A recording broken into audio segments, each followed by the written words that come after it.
We made door hinges, door latches, plows, hoes, shovels, rakes, beaver traps, chain, boat anchors, logging equipment. One of our most popular is this. It's called a child training tool. You nail it up high and grab a kid and hang them on there and say stay. Yeah. We have them for adults too. Sometimes adults get unruly. So we're burning coal. The coal would have come from England on board ship along with all the iron, and we convert it into coke. It's like wood into charcoal, coal into coke. This burns at about 450 degrees, and this burns at about 2,150 degrees, which is what we need in order to do welding. And we do a lot of forge welding in here. I have to be real careful with this piece because it's so thin. How thin is it, Mr. Blacksmith?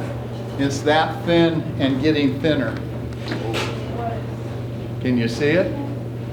That little, yeah, it's going to get thinner, and I'm doing that by eye. I just use this to check myself. So it's going to be a ladle.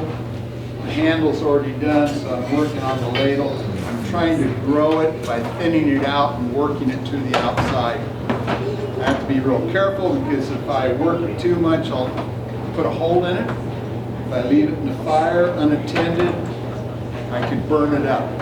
So I have to be very careful. And the process is keeping the anvil clean, because the silver stuff on the floor is iron oxide, and if that's on the anvil and I put a hot piece of iron on it and hit it, it's going to embed that iron oxide into the piece of the product. I don't want that. I want a nice clean product.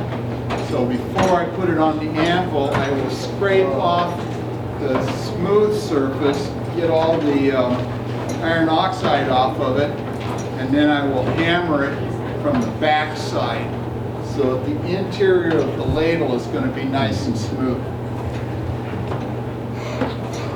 Now typically I would have a 9-year-old come pump my bellows for me.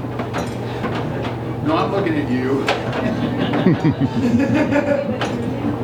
Around here in 1840, all children over the age of 9 had to earn their own keep. They had to go to work. Playtime was over. So my 9-year-old would have been pumping my bellows. Teenagers would have been double striking with bigger hammers. And we would have been producing from sun up to sundown all day long. There were 4 blacksmiths and 6 to 10 assistants. So upwards of 14 people working in here all day long. So I work off the color.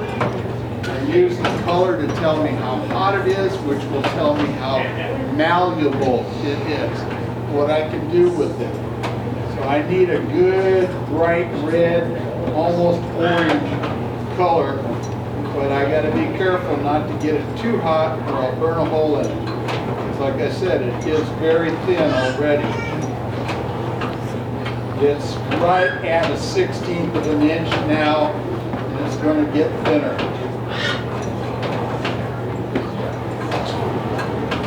So take it out, clean the interior of the ladle, and then work it, trying to grow it. I'm going to work it from the center outward while it's still hot. I'm going to try to grow it.